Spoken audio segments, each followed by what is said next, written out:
Hey guys, Jonty Hikmet here. Welcome to my channel. In today's video, I wanted to speak about identity and how it relates to chronic pain. Now, this is a big subject, so I'm going to go in lots of different directions, but essentially, the main takeaway from this video is going to be that pain is meant to mess with your identity, and it's doing so purposely to get you to stop, reassess what's going on inside so that you can make more informed decisions in your life. So that's going to be the overall takeaway. So when someone has chronic pain, it's often messing with their identity because before they had pain, they felt very capable maybe in their careers, in moving their bodies. They felt capable being the version of themselves that they wanted to be around people, likable or very calm and collected.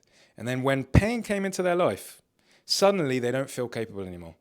They don't feel like they can be this person they want to be in their career or the person they want to be around people, and they can't move their bodies like they once wanted to. And it messes with people's identity. They're suddenly like, who I thought I was is not who I'm feeling right now. And this is messing with not only my identity, but my reality. Like, who am I? And that can be very, very painful.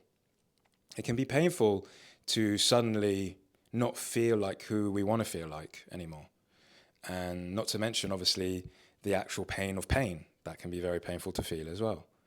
And often because people are so insistent in getting that identity back as soon as possible, they're trying anything they can, quick fixes, to just get rid of that pain so they can be that person again in their career, so that they can feel likable again, so that they can move their bodies again. And I get it. I understand. I had chronic pain. I understand. I just give me the treatment, give me the pill, give me the solution immediately so I can be that person again. Like I want it tomorrow. I wanted it yesterday. I don't want it in 3 months. I don't want it in 6 months. I want it immediately. And then at some point, people who have chronic pain realize that they'll go from treatment to treatment looking for the solution to get that identity back. And it just doesn't work. It doesn't work when you look for the quick fixes. You don't think you're looking for a quick fix. You think that you're doing what's needed to be done. Like when I had stomach pain, I thought I needed to fix my diet. That's what I thought it was, the primary thing. When I had back pain, I thought it was I needed to go to doctors. So it's not like my most immediate thought was give me the quick fix, even though obviously that would have been preferable. I thought I was doing the right things. But at some point, after weeks, months, even years of trying out different treatments and specialists, you realize, oh no, I'm missing something here. It's not getting better. And a couple of specialists may even tell you, you're just going to have to manage this for your life. So you just think this is it. And that old identity, that version of myself that I once liked, maybe I'm never going to get that back. Maybe, that's just who I once was. Eventually, after doing this for weeks, months, years, hopefully you come across this approach, the mind-body approach, the allowing approach. And you come to realize, or maybe you haven't, so I'm going to tell you right now, that pain comes into your life on purpose. It's not an accident. And it's doing so to mess with your identity. It's doing so to stop you in your tracks, to stop you being busy at work, to stop you going for a run, to stop you doing what you love to do, to get you to look inside, to sit with certain emotions that you probably have not sat with for a long time because you're distracting yourself from doing so by being in your identity, by being the person, the lawyer, or being the teacher, or being the likable person, or being the person that likes to go for a run. You're so busy being that person, being the likable person, that you never stop to actually go inside to look at what's there. And you may be saying, but why does pain need me to do that? Why does it need me to stop? Why does it need me to look inside? Who cares? I liked who I was. Why do I need to suddenly do this? And I can tell you for me, and then I'm going to relate it in general to what it is. Pain. Eventually, I realized that pain was stopping me in my tracks to get me to go inside, to reevaluate certain things in my life. I actually wasn't happy in my relationship. I actually wasn't happy in my career. I actually had this incessant need to be liked by people around me. I had an incessant need to be perfect all the time. And only by pain coming into my life did that stop me in my tracks and get me to reassess those things. Because when you eventually embark on the mind-body approach, the approach that I teach here, you learn how to go inside. You learn how to acknowledge what's coming up for you internally. You learn how to allow it to be there. And only when you learn how to allow what's arising for you inside, do you start to gain more clarity about certain things in your life. Maybe there's conversations I've been putting off with colleagues and my boss and family members and friends, whatever it is. And only by going inside and allowing some pretty uncomfortable emotions to be there, do you start to make the courageous steps to have those conversations, or to leave the job, or to just, again, do the things that internally your mind and body is trying to get you to do. And the only way that you'll stop and start to do those things is with pain. Pain needs to be there to stop you, to get you to start to do those things. And you may be watching this again and going, I liked my old identity, I liked who I was. And I'm not here to tell you that you can't be those versions again, that you can't get back to work or get back to some versions of those identity again, or even a lot of who you were. You can get back to that, you really can. But if your pain has become chronic, then the reason it's doing so is because there's something internally that you actually need to sit with. And it's not an accident that this is happening. It's not doing it to try to hurt you. It's doing it to try to benefit you. I know it may not feel like that. I know it feels like, how can pain be here to benefit me? But only when you go through this process of learning to acknowledge and allow what's here internally, do you realize that, oh, who I am after going through this process is much better than I ever was in that old identity that I've been longing for so long. I actually much prefer this newer version of me. And you may be in chronic pain and think, surely is it that much of a spiritual process where you have to like re-envision who you are as a person and go inside and be with these emotions? Isn't it just, I've got some nerve issues and I need to have a surgery and it will sort it out? I mean, that's the process that I teach. I know maybe other people can get you out of chronic pain by maybe some sort of breathing technique or some sort of, reframing of the situation. But the process that I teach is a kind of re-evaluating of your life and why pain is coming into your life purposely to get you to re-evaluate your life, to empower you going forward to make more informed decisions about your life. Because often who we think we are isn't actually who we are. I'm going to get a bit meta right now, but I like to do this. I've often said that the who we think we are is just the well-fed, well-slept version of us. If someone says, who are you? And you say, I'm a good person and I'm a confident person and I'm there for people and I'm loyal, give it a day or two of not sleeping and eating and let's see if you're still those things. Let's see if you're still loyal and confident and capable. You're suddenly not going to be those things. You're suddenly not going to be so civilized, and that identity will suddenly go out the window. So a lot of who we think we are is, or who we want to be, is just the well-fed, well-slept version of us. And that's not for nothing that I'm saying that. You're like, okay, fair enough, Jonty, but all of us at this stage watching this, we have food and we can sleep and we have water, we have access to these things. So that's a moot point. But it's not a moot point, because what I really want you to take from this video is that pain will come into your life to teach you to hold on to your identity a bit more lightly, to realize that who we think we are isn't who we actually are. And when certain things happen in our life and messes with who we want to be and who we think we are, you have to learn how to embrace that. You have to learn how to maybe have a bit of grief and sadness about what's occurring for you in that moment, but to embrace it. Because let's say, okay, you're like, I've got food, I've got water, I can sleep, so because of that, I can be who I want to be. At some stage, we're all going to age. And it doesn't matter who we thought we were, we're not going to be so capable. We're suddenly not going to be able to move our bodies. We're not going to be who we want to be around people. And suddenly that somebodyness, that person that we thought we were, was just a mask that we were temporarily wearing. And it's not actually who we were. So pain comes into your life, and again, this is the process that I teach, as a sort of spiritual lesson to show you, hold on to your identities lightly.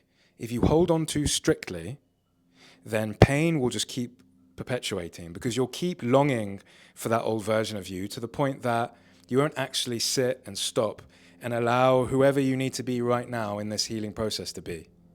Because in the healing process, in the pain relief process, sometimes I don't like to use the word healing because it's quite loaded, but that's essentially what we're doing. You are not going to get to be that old version of you. You're going to suddenly have to sit with these new versions of you. You're suddenly going to have to allow things like anger and fear and sadness in very big ways.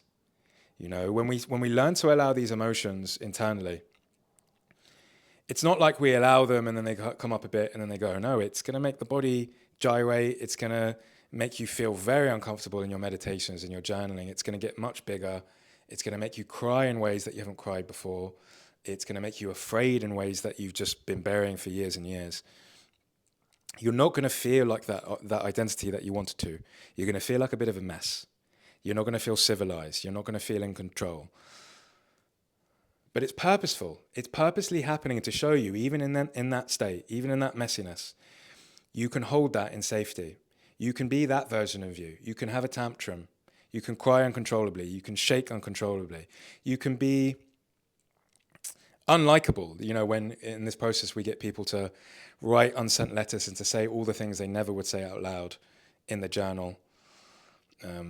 In ways which, you know, if you were to say it out loud, you would feel unlikable. You'd feel like people won't like me if I say this out loud. You can be a mess, you can be unlikable, you can suddenly be anything and everything, infinite things, and you'll still be okay. You'll still be safe. Pain is coming into your life to show you you can be those versions of you. You may not want to be those versions of you for the outside world. I mean, a lot of what I'm teaching is learning how to really allow things internally, but not letting it completely filter over into your external life. Like, you don't have to act out the tantrum. You don't have to act out the, you know, uncontrollable sadness in everyday situations. You can learn to do this in safe spaces. But pain is coming into your life to show you who you think you are is not who you are.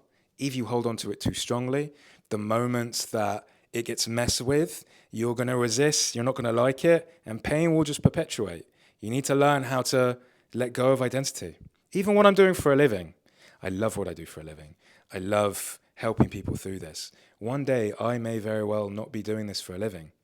It may be that AI takes over my job.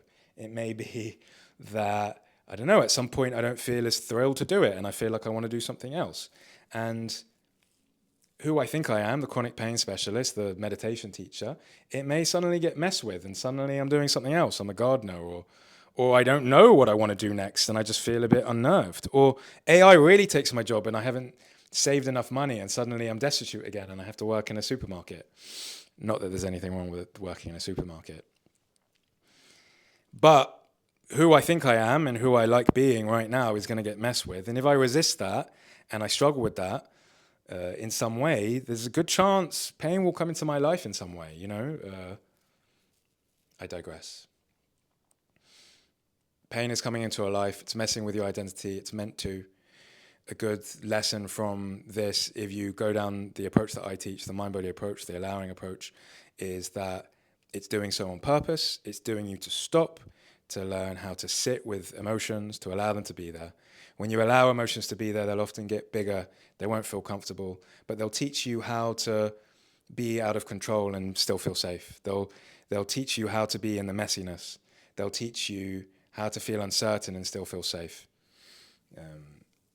The reason your mind and body wants you to be with those emotions is because it wants you to witness the full spectrum of emotions in ways that probably you've been conditioned not to allow space for. You know, we often will try and rescue or fix ourselves from emotions. Don't feel shame, don't feel fear, don't feel anger. I didn't have a very challenging childhood, but I had, you know, as many of us did, very challenging being a teenager. And I also grew up in a family where emotions were buried, like a lot of people did. So a lot of emotions I wanted to feel growing up, I just learned to bury them. I learned to put on a mask for the world. I learned to be a people pleaser. And eventually pain came into my life to show me to stop, to go inside, to learn how to actually be okay feeling lots of fear. It's okay that it's going to go out of control. You're still going to be safe. You don't have to contain yourself all the time. One more thing I want to say. Because you may be watching this going, but why do we need to sit with those emotions? Why does it matter? I've already said in the video, because doing so will start to give us more clarity in our life, making more informed decisions about our career, about the people we want in our life, about our relationships. It also just gives us access to an internal guiding mechanism. When we learn how to allow emotions to be there, to get bigger, to be out of control, and to feel safe doing so, we get, I've used the word clarity a couple of times. It creates an internal spaciousness that gives us access to this intuition, this internal guiding mechanism. It just improves your life.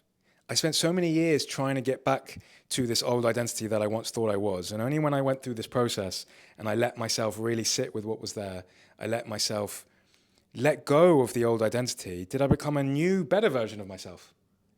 And not only a new, better version of myself, but I also got some of those old identities, they're still there. I still like to be liked. I still like to perform in my job. So yes, pain will mess with our identities. It's meant to do so. It's meant to stop us in our tracks. It's meant to teach us that our identities are transient, how to hold on to them lightly, how to enjoy having them, but to also know that they're going to pass, know how to sit with the grief of that, but to also be okay for the next thing arising. It's stopping us in our track to get us to learn how to allow emotions to be there, to learn how to allow the messiness. We don't have to let that messiness bleed over into our life and have temper tantrums and, be a mess externally. We can learn to do that in safe spaces, meditation, journaling, community. Your mind and body knows what you need. It knows how to create equilibrium. It knows that the only thing that we know for certain is change is inevitable. Our identities will change. We're going to get older. Emotions are going to come and go. It knows that if you can align yourself more with change and allow things to rise and fall rather than holding so strictly onto identity, it knows that you'll be happier when you learn to embrace change. It knows that you'll be more empowered when you learn how to embrace change. So if you're being too controlling, if you're being too perfectionistic, if you're being too stringent on your identity, it may very well give you pain. It's doing it purposely to stop you in your tracks, to teach you how to be with the inevitability of change, to teach you how to sit with the emotions arising for you, to learn how to allow them to be there, to allow them to go out of control, to feel safe doing so. And it will know, if Jonty goes through this process, he's going to embrace change a lot more, and it's going to make him happier. When relationships end, he's going to feel the grief of it, but he's also going to be okay. When he no longer is suited to the role or the job that he needs to do, he's going to be okay. When he no longer enjoys the movement he wants to do, he's going to be okay. When maybe he's doing too much work and burning out, we need to stop him in his tracks and show him that he's doing that. I've said lots of different things. I said at the beginning of this video, it's a big subject. I'm going to go in lots of different directions, but I think I said everything that I said.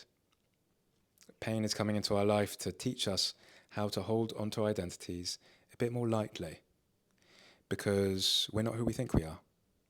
We are the well-fed, well-slept versions of ourselves, and one day we'll age and those versions of us won't be there anymore. I remember I used to be very much in the yoga industry, and there was a teacher who was a famous Ashtanga teacher. I can't remember his name. David Swanson, something like that. And Ashtanga yoga is a very structured type of yoga for anyone watching this. It's always the same sequence. And this man was one of the first Western guys to learn it in India and then bring it back to the West. And it was like in the 70s or 80s. I don't exactly know when he brought it back to the West. But he became very famous over the decades. And I remember I was working in a yoga studio and he came and taught a workshop. And he is a bit older at this stage. And the yoga practice itself had kind of messed up his body somewhat. If he or anyone that knows him is watching this and I'm getting this wrong, I apologize. But this is kind of how I remember it.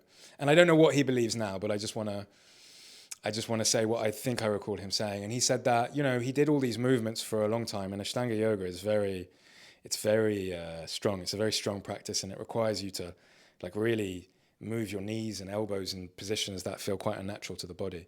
And he said after, years, decades of really putting himself in all these contortions, he's like, my body aged and I can only really do a bit of the sequence now, and actually it never really mattered. He said something along the lines of he enjoyed the journey of it and trying to progress through the sequences. But he's like, your body's going to age, and actually yoga is more about just being with yourself and being in your body, regardless of what shapes you can do. And it was really profound because Ashtanga really is about, can I get to the next pose? Can I get to the next pose? Can I be more flexible? And to hear him kind of get to this place of like his own internal wisdom and realize it was never really about the shapes, it was about being in my body. Maybe I got too invested and distracted in asana and poses.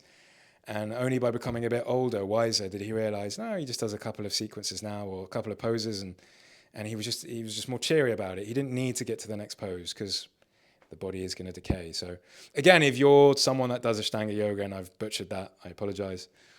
If that's not what he teaches anymore, then, forget that. That's how I feel, regardless. I feel as if we need to learn how to hold identities lightly. And if you have chronic pain, that's one of the things that it's trying to teach you. It's trying to teach you that change is inevitable, things are transient, and how to be with that change. How to go inside, be with an emotion and let it go in lots of uncontrollable directions and still be okay. How to be in a situation and not be liked by people. That was a big deal for me. How to not always feel like the best version of yourself out and about. How to not always feel as if you can move the body in the way that you want to. It's something that will happen in the gym. You're like, I can finally lift that heavy weight. And you're like, you pride yourself on doing that. And then the next time you go to the gym, you're a bit more tired and you suddenly can't lift that weight. And rather than saying to yourself, okay, I'll lift a bit lighter today, you've latched onto the identity of a person that can lift the heavy weight now. So you're like, no, I'm someone that can lift the heavy weight now, so I'm always going to do it. And then you injure yourself. You injure yourself because you've latched onto, I'm someone that can lift this weight now. I'm someone that can get deals done in the office. And on days when I can't, I'm going to force myself.